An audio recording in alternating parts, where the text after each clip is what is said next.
This week I am in the beautiful city of Venice, walking because there's no cars allowed here, no buses, no scooters, nothing but waterways and your feet.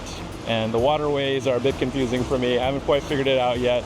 So I thought this video would be a little bit different. I'm gonna walk around this city, and as I do so, I wanted to talk about the idea of the masks that we wear and the identities that we carry, and how there's only one identity that will give us the courage, the power, the inspiration to overcome any and all challenges this world throws at us. Join me on this walk through this city as I point out some fun and interesting facts about this city, some that you might have never heard before, and also as we discuss the main topic, the masks we wear and the identities we choose. Let's go.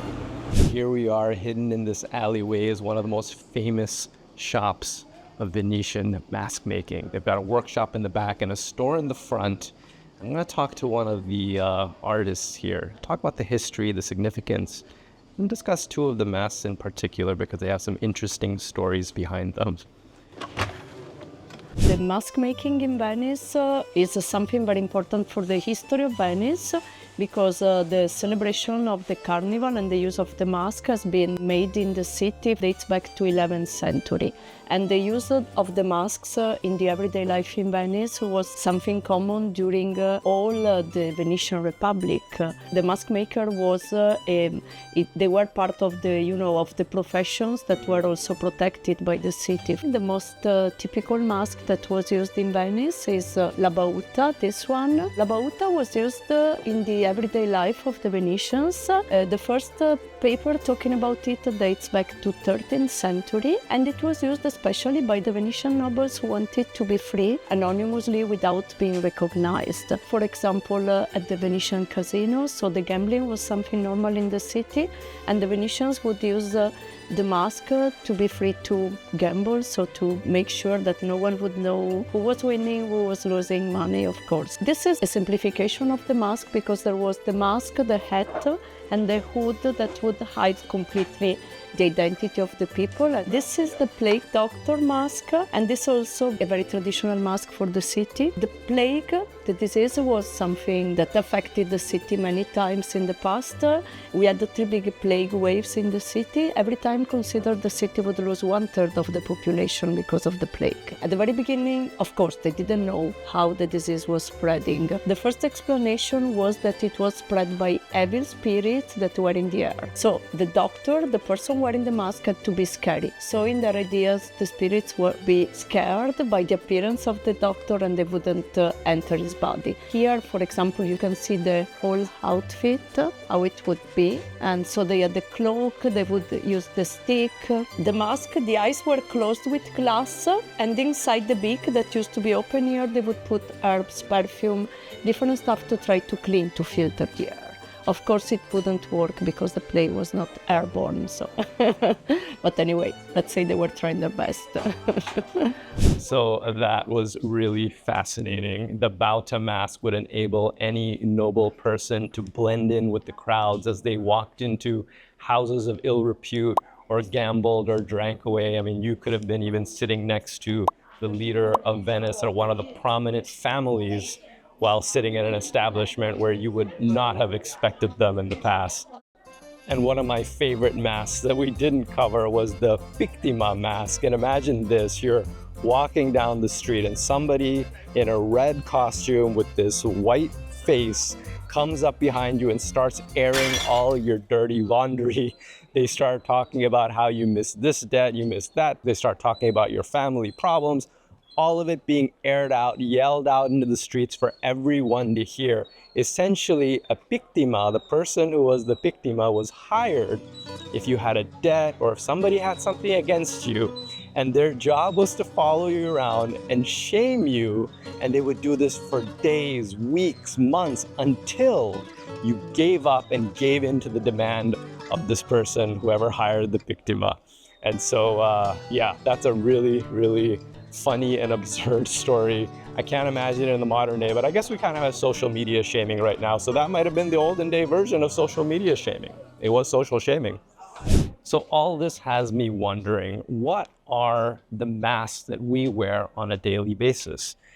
And are those masks serving who you are and where you want to go? See, the masks we choose, the identities we choose, are those that we feel give us power. It's why I think different Superman or Batman masks, right? Kids gravitate towards them. It gives them a source of power. As you get older, what are the masks that you're wearing? What are the identities that you're clinging to that you feel give you a source of power? Because if you're not choosing wisely, you might be diminishing your true capacity. And as I'll get into it in a little bit, there's only one identity that you choose that can give you the power to overcome the challenges that this world has to offer. You know, as a child or as a teenager, you put on these masks thinking that it's going to protect you. You think it's an asset. But as you grow older and you search for real connection and real meaning, you realize it's a liability, that this armor is actually keeping out all the things that truly matter. And so this mask that you've been wearing for so long, you think it's become a part of your identity when it's not. And it takes a while to take it off. It takes courage to take it off. So masks, what mask are you still wearing that's not serving you? Now you might be wondering about the history of Venice. How did this big city, this famous city, end up being built over water? Well, it all began as swampland on a lagoon 1600 years ago when Italians fled to land where nobody would want to build anything, no one would even want to fight for it, and it was a swamp and it was a lagoon. And what started off here as very humble inhabitants began this wealthy, prosperous city. And after 1,000 years, it became one of the most wealthy and powerful cities of the world. Now, because Venice is essentially a group of islands, it started to become very good at shipbuilding and seafaring. This allowed it to become masters of regional trade. They were trading with the Arabs, they were trading with people from all around the world. This was, of course, Venice was the endpoint of the Great Silk Road that began in China and ended in Venice. And so in order to protect this trade, they needed a great navy. And so the Venetians were master warship builders. Now there's a place in Venice where you can go, where you can see where these ancient warships were built. It's still known as the Arsenal. It's got high walls, and actually today there's a World War II sub parked inside of it. So they were using it until quite recently to build these battleships. So right behind me, there are these gondola riders or drivers, and I wanted to see what a gondola ride was here around sunset. I thought that might be a lovely way to end this video, but I found out just now that they're 110 euros for 30 minutes for one gondola. Now, if I had a significant other with me right now, that would so be worth it, but just for me alone, I don't think so. So that little thing is gonna have to wait until I come back to the city, maybe come back with a date to enjoy it with.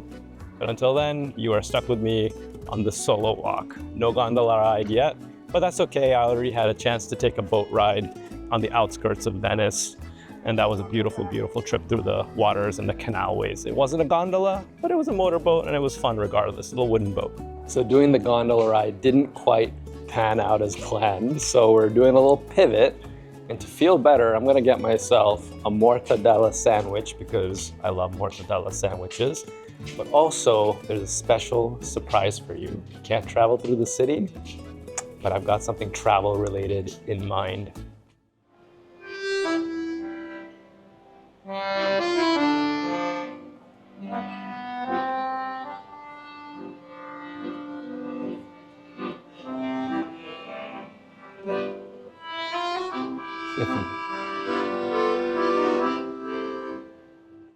And we are now headed to the Court of the Millions. Why is it called the Court of the Millions or the Courtyard of the Millions? Because this person whose house I'm about to go to got so wealthy from his travels, especially after he returned and regaled his audiences with stories of Kublai Khan's court.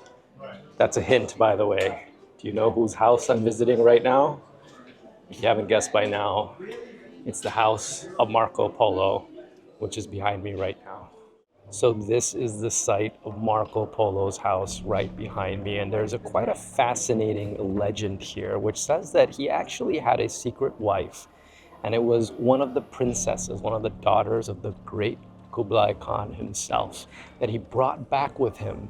Now, there was a point in Marco Polo's life where he was captured by the Genoese, and his sisters, who were jealous of this Chinese wife of his, told his wife that he had been killed. And so the legend has it that his wife drowned herself in this canal after setting herself on fire. And now, late at night, you people can still see a floating white figure over the canal waters, and you can hear her crying still. So again, that's just a legend. But then in 1995, they actually did some excavations in this house, which is now a theater. And what they found was incredible. They found the body of a Chinese woman folded over with a tiara and various objects from China dating from that period. So the legend might be true. I don't know about the ghost part, but how fascinating is it that he could have brought back a wife from China, from his travels? He was gone for 24 years. It's a long time, but wonderful story.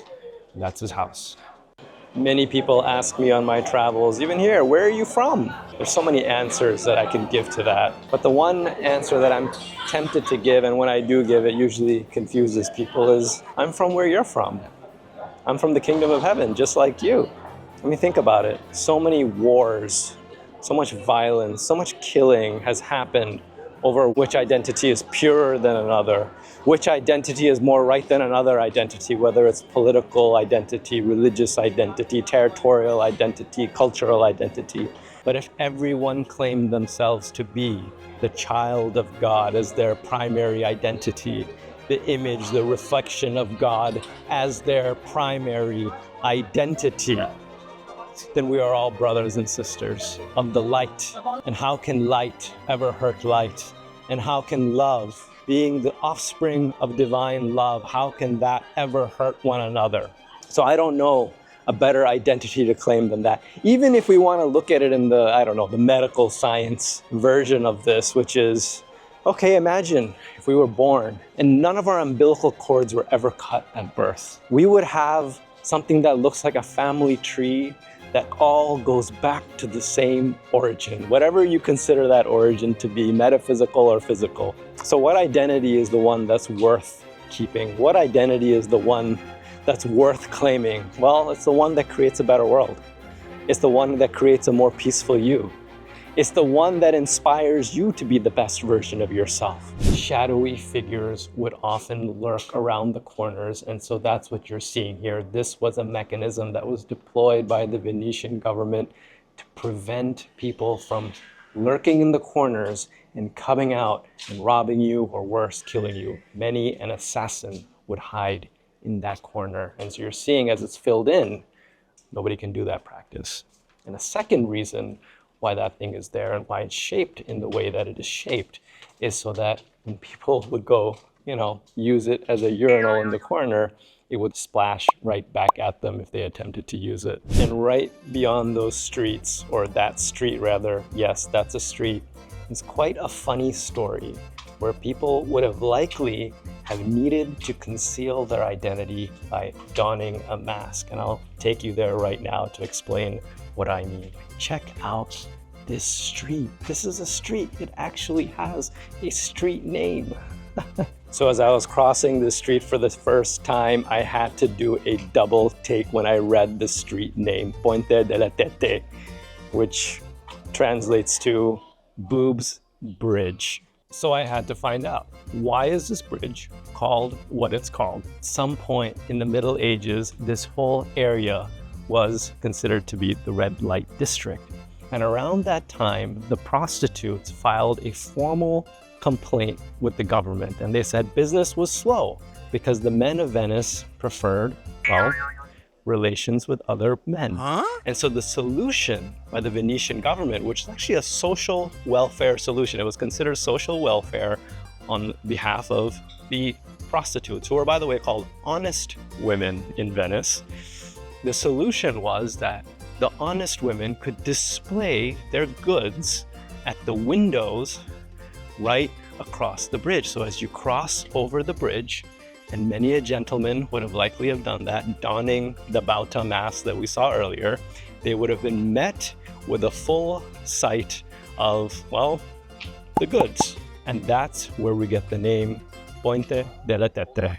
Now we are entering Piazza San Marco, which is the center of power here in Venice. This is where the presidential palace, or whatever the equivalent of leader was here, the Doge, as it was called.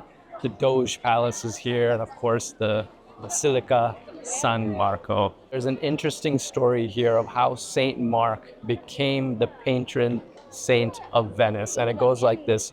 A couple of Venetian merchants, modern day businessmen, went down to Alexandria, which was then in Muslim hands, and from a church there, they stole the relics of Saint Mark. And they smuggled it back to Venice under a pig carcass in order to evade the Muslim customs officials. Of course, they weren't going to touch the pig. And so to commemorate that, this mural kind of depicts that smuggling of the body, again, supposed body, who knows? And also, supposedly now, the body of Saint Mark is within this basilica. Hence, Venice, patron saint is Saint Mark, and this is Saint Mark's Basilica. You might be seeing these 4 horses right above my head, and there's a very interesting story of how they also got there. They're actually from Constantinople, which is modern-day Istanbul. So how did they get there? Well, when the Crusaders were coming through Venice to attack the lands held by the Muslims, the Venetians said, okay, we'll give you our warships, but you guys got to go and attack our enemies in Constantinople, even though they were fellow Christians. So the deal was made, and the Crusaders went ahead and attacked Constantinople. They sacked the city, stole the treasures, and brought them to Venice. And that's where the 4 horses from Constantinople now were placed. Now, the originals are actually inside the basilica. They were shifted there a few decades ago. For hundreds of years, that's where they stood. So I just stepped in at a cafe to beat the heat, and I have a question for you. Guess where coffee culture of Italy comes from? Venice was one of the entry points of coffee, and actually the word coffee comes from the Arabic word for coffee, which is kawa. And so how did this come to be? Well, the Venetian merchants were of course known for their trade with various ports of the Islamic world, and whether some say it's from Istanbul, some say it's from Egypt, but somewhere along the way these Venetian merchants brought back this kawa substance to the Venetian ports and started to sell it in the markets as an herb, a medicinal herb. And then it made its way into the upper classes, and eventually the Pope got a hold of a cup of this, and he said, you know what, this is a stimulant for the people, so I don't like it, but we should baptize the coffee so that we cheat the devil. That's what legend says as well. But all of this gives you an early sense of cosmopolitanism in Venice, that it was on the front lines of mingling with different cultures all around the world. But despite this intermingling of cultures, Venetian society remained, and their identity remained quite insular. And to this day, for example, I walk around, my parents are Bangladeshi, I can't help but notice there are so many Bengalis all around the streets here, working the bodegas, the restaurants, and they tell me they have a very hard time fitting in with their Bengali identity into a Venice that is very fiercely Venetian in their identity. And if we look a few hundred years before even, the Jews were forced into ghettos, and they had to wear yellow armbands signifying that they were Jewish. This practice was in Venice before, I believe, even Germany adopted it, right? Heinous identity politics. So even though you have this rich diversity here, it didn't mean the identities got along, unfortunately. But sometimes it led to a beautiful marriage of culture infusion. In this case, kawa became coffee, which was served in cafes, all deriving from the same Arabic root. And now Venice is facing its own identity crisis. See, the population of Venetians has gone down from a couple 100,000 to less than 50,000 in a matter of decades. And the future is uncertain as tourism takes over this town. The identity is changing. And many of the squares that you walk into, you're going to see the windows completely shuttered because they're bought up by buyers from outside Venice. They don't live here. And so you have entire squares that are quiet and empty and completely boarded up. And many of the properties here have become Airbnbs, which means prices have gone up, which has further pushed Venetians outside of the city because they can't compete with the tourist market, who are willing to pay so much more to stay in this city than the actual Venetians, or majority of them, are able to afford as monthly rent. So the future identity of this great city is in question. But there is one identity that is never in question, and it's the identity that transcends all these other limited identities of nationality, of culture, of skin color. It's the only identity that demonstrates you, that reveals you as the image and reflection of divine love. And that, of course, is your spiritual identity. The Apostle John reminds us, "Beloved, now we are the children of God, and it does not yet appear what we shall be. But we know that when he shall appear, we shall be like him, for we shall see him as he is." We shall be like him when we accept and live primarily from our spiritual identity first. We inherit the title of divine sonship or divine daughtership, because as spirit we resemble the perfect love, the perfect power, the perfect glory of our Father who is in heaven. Can you think of a more powerful identity than this? If not, then it's time to take off all other masks that you might be wearing and live foremost from your spiritual identity.